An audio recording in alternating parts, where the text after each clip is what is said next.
Hello and welcome to Weird Around Illinois. Today, as seen from the title, this is simply a part 2 to a previous video we recorded. Just last week we posted that.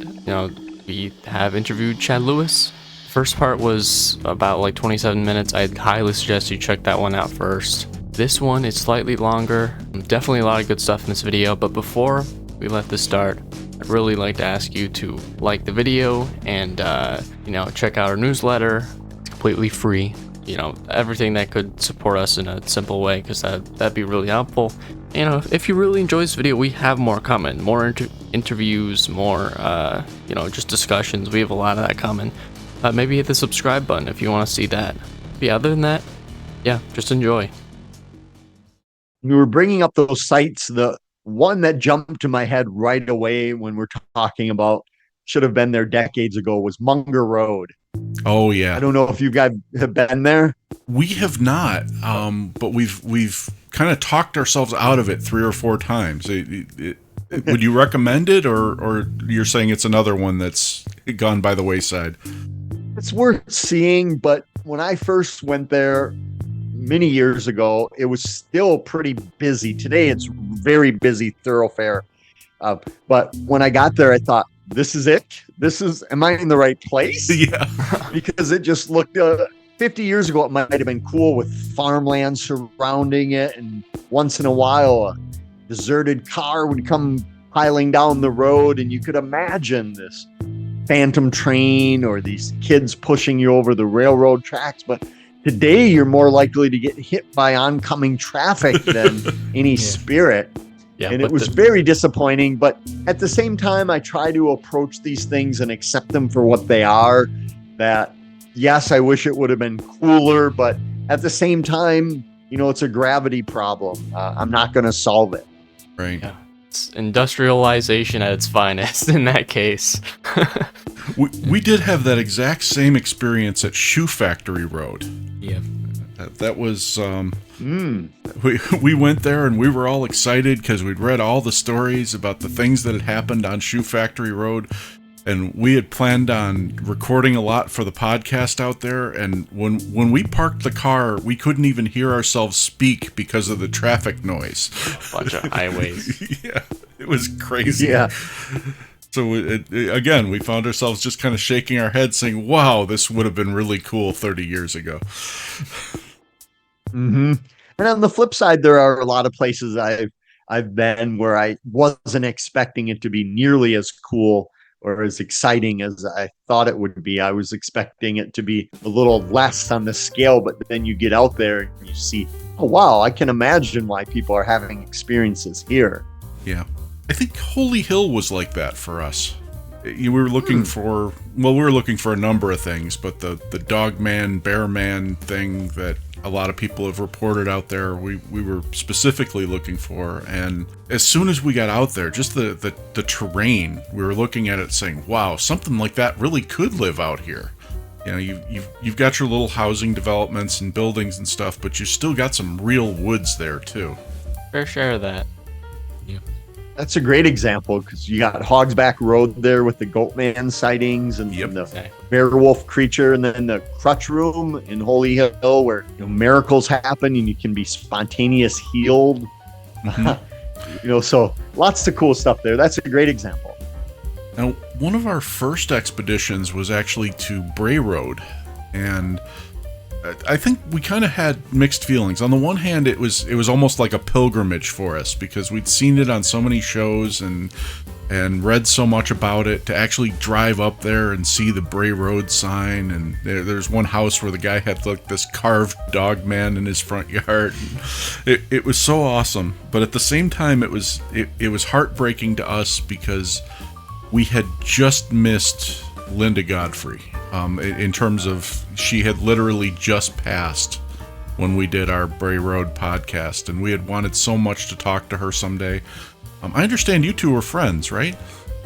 Yeah, Linda and I were friends before her book, The Beast of Bray Road, was ever published. She brought me out to Bray Road, and at the time it was a mystical place for me, and she's kind of trying to ground me out there saying, it's great, but it's only about 4.5, 5 miles worth of road, and there's been a lot of development lately. Kind of, I don't know if she was just trying to patter it down a little bit, but yeah. So Linda and I, before she passed, I'd known her for almost 25 years and the like. So that was kind of fun to get a tour from Linda before her book even came out. And to this day, people contact me saying just how much Linda meant to them, and or that they contacted her about their own sighting, and she was always so professional and kind to them. So yeah, she was a loss here in Wisconsin for sure. Yeah. Something about her just told me that what you see is what you get. I mean, that there didn't appear to be anything about her that wasn't right there for you in every interview and every article and every book. I get the feeling she was a really genuine person. You make a great point, because Linda became very well known in the field, and yet she was this unassuming, older-ish woman at the time. She didn't look like she was wearing a Halloween costume around with, a lot of investigators or researchers do. She didn't need subtitles under her words, completely at odds with what you see on most TV shows about the paranormal. Yeah. But yet she became very well known because her research was so good. Yeah. As for Bray Road itself, we didn't have like an encounter out there, but we had a few moments. There were things, we ended up walking the trail for the White River down there. I think it was the White River that leads from Elkhorn.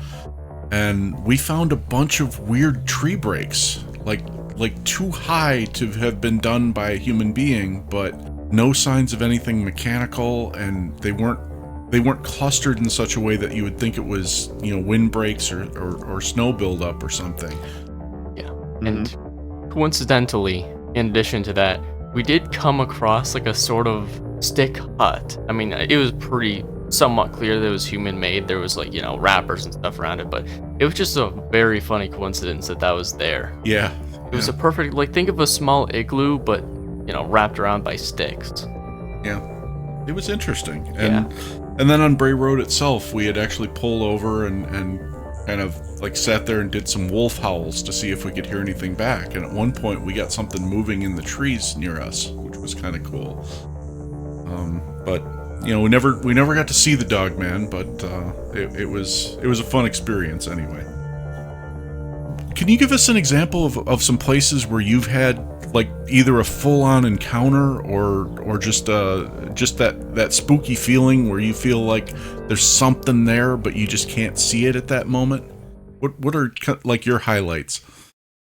I love places that are out there, places where far from help if you need it, maybe not even cell service. And one place I love that I've never had an experience there, but walking down the road at this place at night by myself at midnight, my pace gets a lot quicker because every twig breaking in the woods or a snap of a branch, has my mind conjuring up images. Where it's in Effingham, Illinois. It's called Ramsay Cemetery. And if there's a haunted looking cemetery, it should be this one. It's in the middle of absolutely nowhere.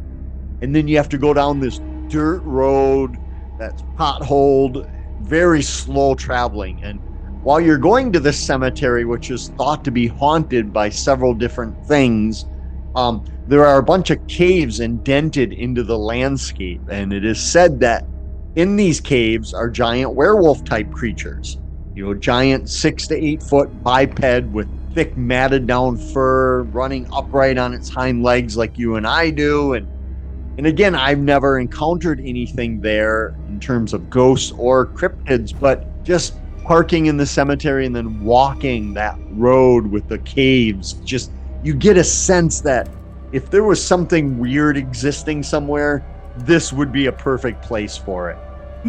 Yeah, that definitely sounds like a place that you wouldn't want to go alone at night. Yeah. We had that kind of experience at the Appalachian Mountains. It wasn't at night, but it was so wooded. Yeah. We didn't even have cell service. We're like, there's a Bigfoot around here, then it makes perfect sense. Yeah. Yeah, the GPS stopped working at one point. Luckily I'm old school and I keep written directions and maps and stuff whenever we go somewhere. But it was we were definitely out in the middle of it that trip.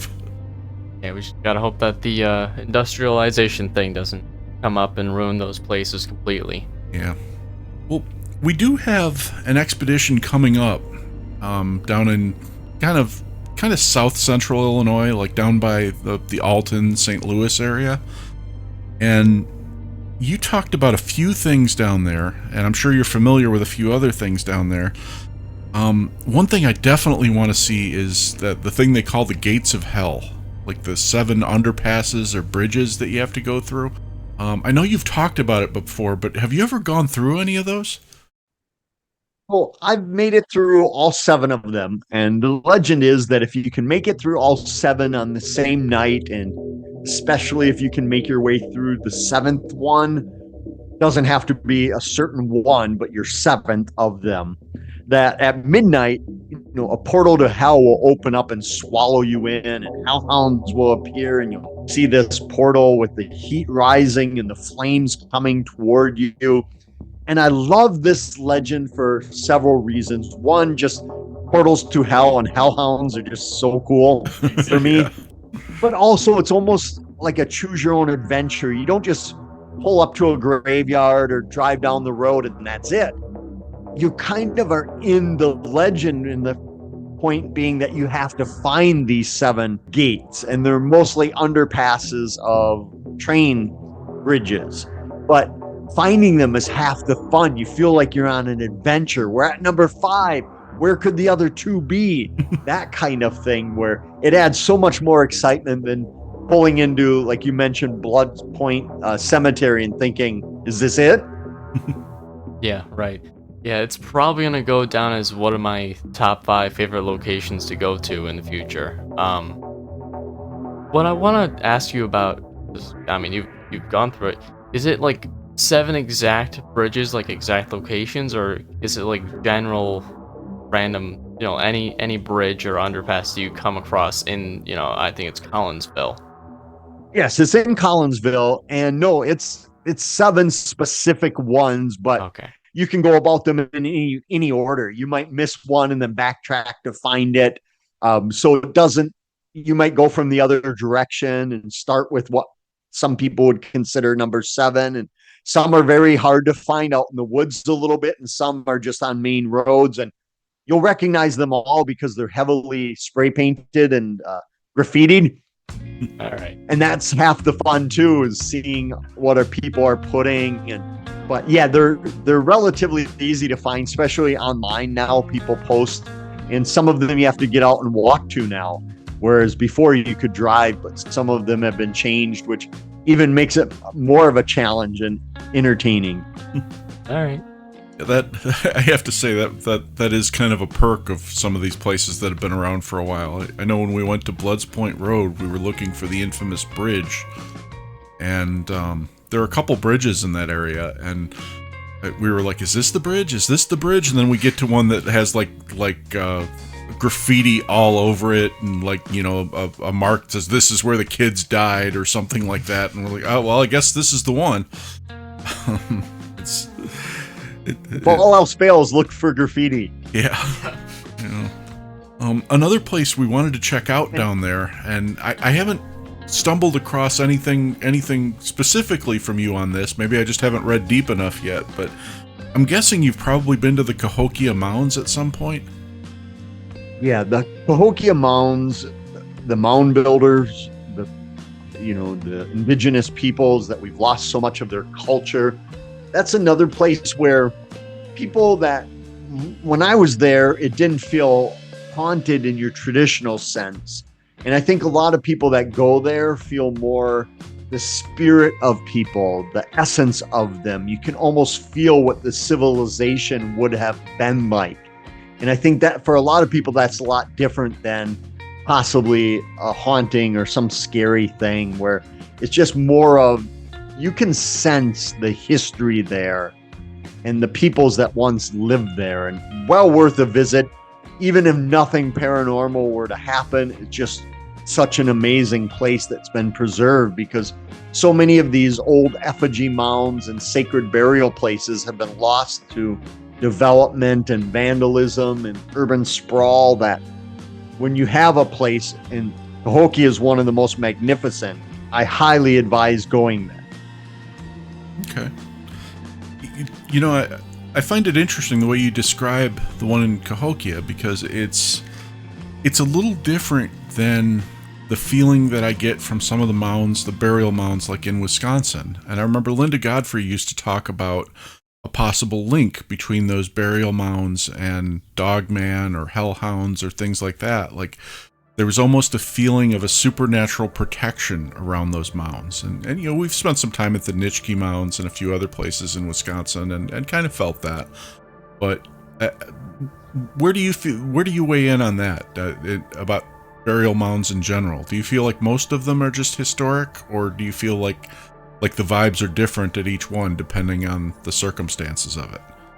I really do. I think all of them are sacred areas, and I treat them all with respect. Some I go to and it seems more alive, if you will, that if they're a part of a bigger structure or bigger areas. But I think what's fascinating is that a lot of these early peoples chose this area because of some reason, that it was important to them. It was sacred, that this is where they would put their loved ones to travel to wherever they believed they were going. And so it's no surprise to me when Linda was mapping out hellhound sightings or werewolves with effigy mountains throughout the Midwest and overlapping a lot of them, because these places seem to be these paranormal portals, or what John Keel would have called a window area, where things just seem to happen. And I found that so many places around the world, that you go there talking about some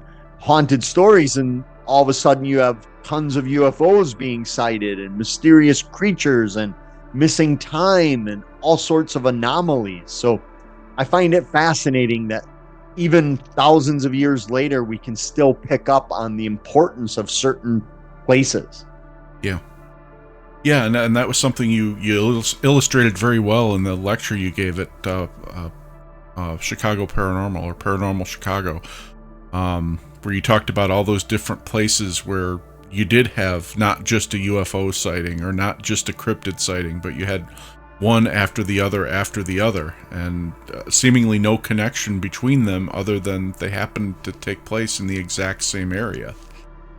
And I've learned over the years that when I would first go to a place, and let's say it was infamous for, a cryptid sighting, and I would talk to people in the area, and I'd often ask, do you have any stories about cryptid X? And sometimes they'd say nope and move about. But over the years, I started expanding it to, do you have any stories of weird folklore or weird things around here? And they might say, oh yeah, I don't know anything about cryptid X, but we have a abandoned schoolhouse that is thought to be haunted, right?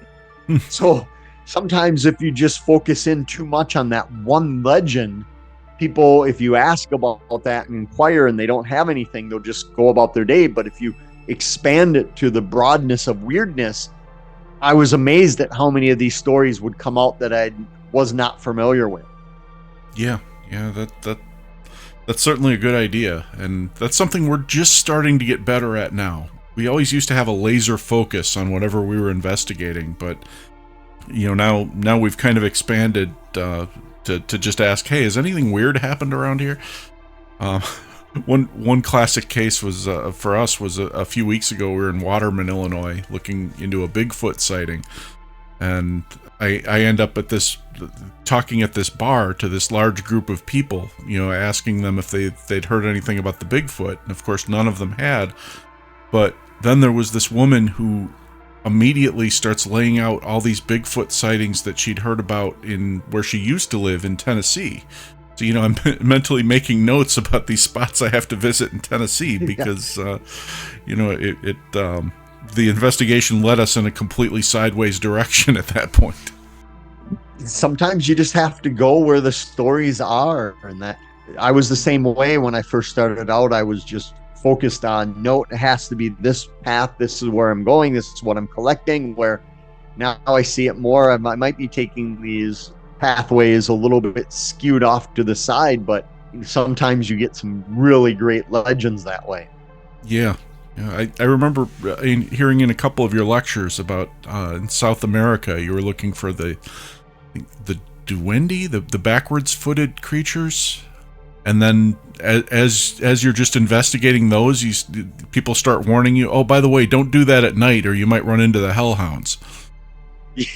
Yeah, villagers looking for the Tata Duende, this jungle protector. Great memory. Its feet are thought to be pointed backwards, so nobody can track it, even though everyone seems to know its feet are backwards. But yeah, it was one of those where they get back to the village by night because that's when the hellhounds come out, or that's when La Llorona patrols the waterways.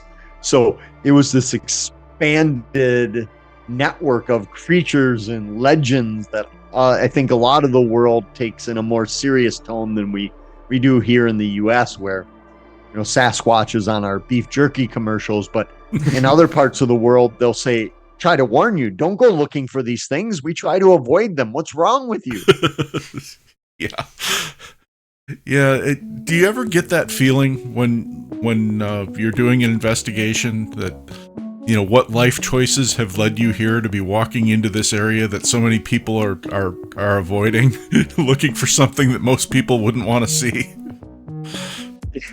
Yeah, it's great. And I wrote about this. I did a book on dares, supernatural dares, where you have to do something for the legend to come true. You have to knock on a mausoleum door for a spirit to come out, or run around a tree 3 times and it'll smell like roses, that type of thing. And I wrote about how, and you guys have brought this up a couple times, where progress is turning. You can get dropped off in any city and see the same hotels, the same restaurants, the same businesses, where I think people are craving that different, that you can only go to Resurrection Mary in Archer Avenue or Resurrection Cemetery, where people are looking for that uniqueness when so much of what we're seeing and dealing with is the same regardless of where you go. So I love that, walking down these places where you're not going to find an identical place. It's not a Kohl's store.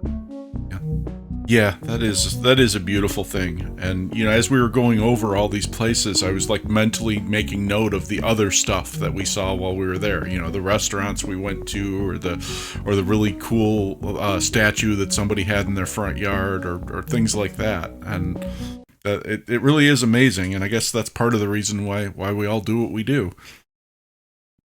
What adventures do you have coming up? I mean, I know you've got at least 2 books coming out soon, right? Oh yes, they're always. I just returned from a trip out west doing some research where I was able, after 20 some years after first going there, I stopped by Area 51 again. Unless the government's listening, then I did not stop by Area 51. That was my doppelganger. I'm heading to Florida later this month, down by the Everglades, doing some more skunk ape and haunted stories there. But I always encourage people that you don't have to go to these far-flung places if you don't want to, right, or you can't. If you can, great. But there's stuff right in your own backyard. I mean, here in the Midwest, you can't throw a rock without hitting some place that has some legend attached to it. And, I'm always looking for new stories and new legends and stuff that's just a little offbeat from the general paranormal. Yeah. History and everything. And I guess, ghost sightings in a certain area can suddenly come up. There's probably constantly, if we were able to see any statistics, there would be constantly new areas coming up with more, somewhat common ghost sightings or cryptid sightings. And now people have a better mechanism to report it as well. Right. In the past, you would just kind of tell your friends and maybe go to the newspaper and get laughed at, and that would be it. But now, there are so many sites on the internet where you can post sightings and podcasts you can talk to and things like that. sure, we're getting a lot more false information too, and some hoaxes and things like that, but a lot of people who have legitimate sightings or legitimate weirdness, now have a place to express it. One upside of that is years ago, before the internet, when I was at these places, I might stop at this haunted bridge and think, okay, I'm here, take pictures, and then you go into town and talk to people and find out you weren't at the right bridge. So you go to a different one, and that still's not the right one. Where today, thankfully, for a lot of these, not all of them, but a lot of these legends and stories, you can tend to get to the right place a lot easier than spending the whole day trying to figure it out. Yeah, I could see the advantage to that. Yeah, the one classic example I have of that is the place I still haven't found. There's a haunted barn just north of Kenosha, Wisconsin, where allegedly 3 of Al Capone's men were murdered by the farmer who owned the barn. They had stopped there for the night or something and kind of taken over the farmer's house, and he killed them in their sleep. And it was like a big haunted location in the 70s. And my brother had been there several times, and I've wanted to go back there to investigate it, and I cannot find anyone who knows where the heck that place is. And, it was all before the internet, so it's just, when you talk to people, it's, well, I remember we turned on AB at one moment, but I'm not sure how far down the road we went. And, there was a gate of some kind, but it may not still be there now. You're right. We don't run into that so much anymore.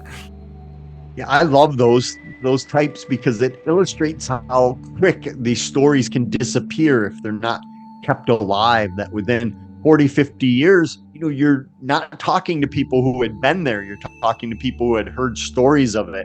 Right. And sometimes these places are changing. Here in Wisconsin, we have a unique place that was called Haunchyville, where it's down in the southern portion of the state where these circus performers, little people, 100 years ago were said to have moved to this place and called it Haunchyville, and they lived out in the woods. And if you went out there, they had an average sized man with a shotgun dissuading you from coming to Haunchyville. And all these people would flock there and get trespassing tickets and on and on and on. But over the last few decades, more and more development has settled in. So the woods that were thought to be Haunchyville are now just a tiny little dot of what they once were. So sometimes these legends are always morphing, progressing, and sometimes fading out. Yeah. Documentation is a really important thing because, if you think about it, given 2,000 years, assuming that the human race will still exist by then, hopefully, probably the stuff that's happening today may fade away if, a lot of it isn't documented or, preserved in some way. So yeah, a lot of this, it's just really important to document as much as you can. Well, is there anything else you'd like to share with us, Chad? I mean, we've been kind of peppering you with questions here, but if there's anything you'd like to talk about, we'd love to hear it. We don't want to waste a moment of our time with you here. Well, I think we've covered quite a bit. I think we really put a pinpoint on the adventure aspect of it, of just getting out there, exploring, seeing what you run into. Never know what you might dig up while on location. Like you said, talking to people at bars or restaurants or grocery stores. Sometimes that's where some of my favorite stories have come from, unexpectedly. I wasn't looking for it, but something just fate maybe intervened. Yeah, well, definitely. And, we certainly thank you for sharing your stories with us and kind of reinforcing some of the things that got us into this in the first place. I mean, there's always that fear, for us as amateurs, basically, are we doing this right? Are we doing the right thing? Is this the way to go about it? Do we have the right attitude? And, just to hear from someone like you who has been doing it for so long and seeing that you approach things so similarly to how we do it. I mean, it's a real confidence boost, at least to me. I don't know about you guys. You feel similarly, but you've really made us feel pretty good today, and and we really appreciate you taking the time to talk with us, and we look forward to watching and reading about your future adventures as well, and hopefully running into you at a few more paranormal shows. Thank you for having me, and keep an eye out. Definitely, we will. Thanks, Chad.